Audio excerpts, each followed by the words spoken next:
Hello everyone, so this is going to be my very first YouTube audio commentary. I know it's been a very long time coming and I've been saying I'm going to do it for like a year or something like that, and I'm finally doing it, and I'm sorry that I made you wait so long, but I'm going to do one now. Yay! So I'm just going to talk through my drawing process and how I work on my videos and stuff. And I'm sure I will run out of stuff to talk about and end up talking about other things, so yeah. Alright. So I am currently inking a picture of Anna and Elsa from Frozen, the new Disney movie that comes out this month, that I'm very, very, very excited for. And I'm working on my TracePad LED light box. I am inking onto Gina Pure Luxury Cardstock, and it is in ivory since I always work on ivory colored paper. I just really like the color quality of the Copics better on ivory than I like them on white. I think they're a lot richer and they're prettier looking. I am using Copic SP Multiliners in black. I used the 0.1 and 0.2 nib sizes. I used the 0.1 for the initial inking, so that's the inking that you're seeing right now. And then I'm going over the line art to add some line weight with the 0.2 nib size. So that's usually how I work on my pictures, and those are usually the nib sizes that I always use since I like really light line art, so I'll use the smaller nib sizes.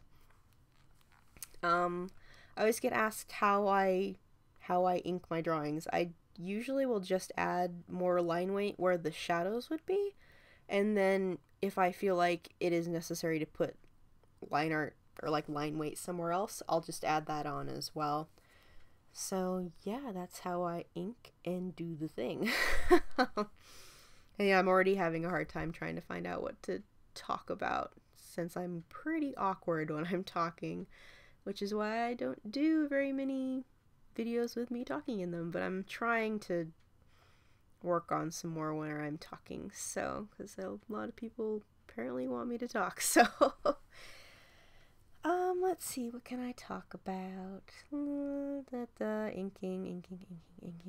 The inking, there's not really much to talk about. It's just inking. So, a lot of people for a long time have been asking me if I'm gonna do a hair tutorial. I know I do want to do one eventually, but I don't feel like I would be a very good teacher, which is why I haven't done one yet, because the way I ink and draw hair comes so naturally to me that I don't even think about how I do it. It's just I do it automatically and don't even realize what I'm doing. So I'm not quite sure how I would teach it to somebody if I wasn't taught it myself, if that makes any sense. I don't even know if that makes sense or not. But so that's the reason why I haven't done one yet, but I do really want to do one because I think it would be really fun to do, but I just have to sit down and actually plan out how I want to go about doing that. So someday there will be a hair tutorial. Right now I am drawing in pencil on the clean inked picture, the like embroidery details that are on both of these dresses, and yeah, and then I do go over them in what color was it? The warm gray Copic Multiliner, just the regular multiliner. The warm gray isn't one of the newer colors that's available, but I like that one because it looks like pencil, so you can't really see it once it's colored over. You can't see the lines as much as you see like the black ink lines, so I really like using the warm gray multiliner. And I used a little bit of green multiliner for like the lace detail on Anna's sleeve as well, but that's the only place that I used the green. Otherwise I used either black or the warm gray. So, and then I erased really quickly, since this is sped up so fast. I erase over my inked lines to pull up any excess ink, which is how I keep my multiliners from smearing when I start coloring. So usually I'll let the ink dry and then I will erase over it so it doesn't smear, but it'll pull up the excess ink without, like, what is it, fading the color out. So that's how I make sure that my multiliners won't smear. So I'm coloring. Let's see, so this picture took about 3.5 hours to ink and color, which is pretty quick. My pictures usually take me about between 4 and 5 hours to color and ink. That's not including sketching time. This one only took me like 20 minutes, half an hour to sketch out because it's really simple. But more complicated pictures that have like a big background and all that, like hullabaloo and stuff, like my Jack Frost picture, that picture took me 17 hours to color, but that's because it had airbrushing and all that crazy stuff. But usually the simple pictures like this don't take that long to color, but 3.5 hours is still a pretty good amount of time. But I sat down and I colored it all in one go, which is usually what I do, unless it's, again, a really complex picture. So I usually like to just do it all at once, because if I don't, my desk becomes a horrible mess with Copics all over the place, and it's just bad. So I don't like to have my desk be messy for really long periods of time while I'm working on something. But yeah, let's see. So I used T2 through T8 to color the dark area, like the black areas of, like, Anna's bodice is black and Elsa's sleeves are black, so I used the T's since I don't like to color just with the black Copic. I never use the black Copic. I have 3 of them and I've never used them before. I just don't like the way the just black looks. I think it looks really flat, so I really prefer to color with like warm grays or cool grays or neutrals or the toner grays to make black instead of just using black. I think it makes the color look a bit fuller rather than it being really flat, so that's why I always do that. I had a really hard time coloring both of the bodices of the dress because of that embroidery detail that I talked about that I added. But I just really liked both of these dresses, so I wanted to make sure that I got to draw them in these dresses, because I have probably 4 or 5 Frozen sketches that I've done that I've posted up on my Tumblr. If you would like to see them, they're in my art section on my Tumblr.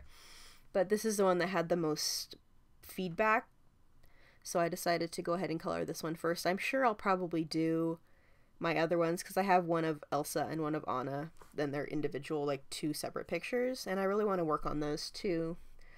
But I might do those a little bit later, or maybe I'll do them for the next video. We'll see. Just if you want to see those, they're over on my Tumblr in my art section. I have a tab that's specifically just for all the sketches and stuff that I post over on Tumblr, because I like to see what kind of feedback I get on my sketches, so I usually post them over on Tumblr, and that will determine what I work on for my YouTube channel. So if you want to see sketches, they're over on Tumblr. Blah blah blah blah blah.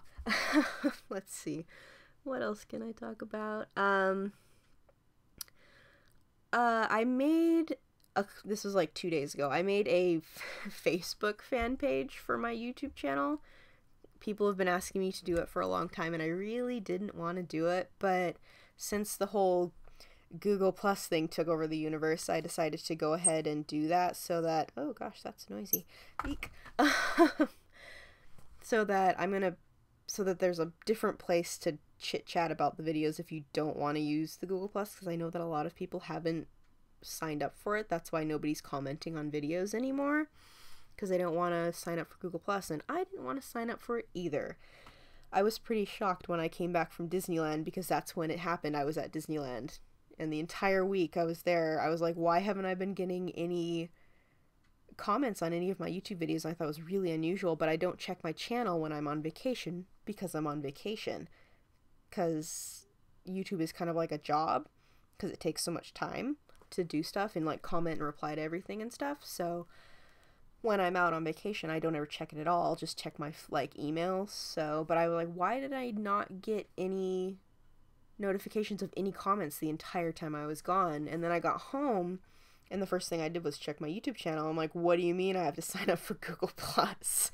I was so upset, and I really don't like it. It's not, I don't know, it's just annoying. So any of the old comments that you guys have left for me that were left before, I think it was the 7th when this takeover happened, I can't respond to those comments anymore.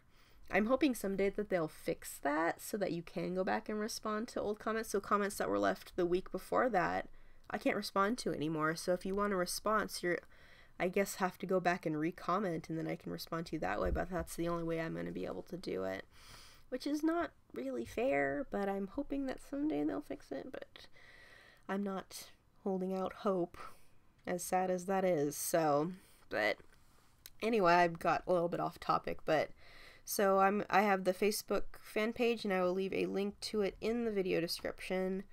But I'm going to post a link to the video there, so you'll be able to see the video. And since most people do have Facebook, I'm not saying go like my Facebook fan page or anything, but if you want to chit chat about the video there, I'll get notifications of that on my personal Facebook, so it's easy for me to get on there and respond to you if you want to talk about it there instead of selling out to the man and getting Google Plus. So yeah, I don't like Google Plus. It's bad. Alright, so let's see. I'm coloring. I don't really know what to talk about with the coloring and stuff, so I'm talking about other things. You'll have to let me know if you like this type of audio commentary, if you like to listen to my annoying voice for 15 minutes, because I can keep doing these. I know I want to do the Q&A. I've been saving up questions for like 3 years for Q&A, so I have like a Word document where they're all kept, and it's like 4 pages long. It's pretty ridiculous. But if you want any questions answered for the Q&A, you can send them to me in a message on YouTube. If they still do the YouTube message system, I don't actually know if they do or not. Tumblr is a good place to ask me stuff, and I can put it in my list. Facebook should be good to ask me stuff as well. But I'm going to probably start that with my next video, whatever that ends up being. I'm trying to get back in the swing of doing the 2-week videos, because I've been kind of slacking off, because I've been, I don't know, kind of not really into the YouTube thing lately, and I worked so hard on it, so I know I can't give up, and I don't want to give up on it. I'm just trying to find new fun things to do that keep me engaged with it, since I've kind of been slacking off, and I am really sorry that I haven't been posting that many videos, but I'm trying to post them again.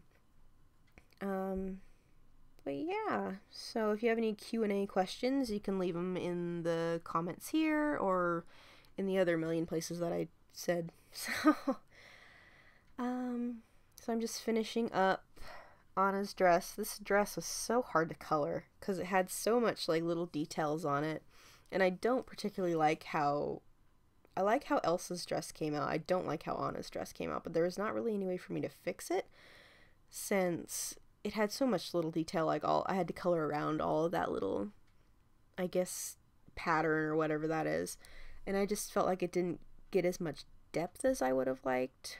But it was such a pain in the butt, so I didn't want to go back in and try and fix it. But I did.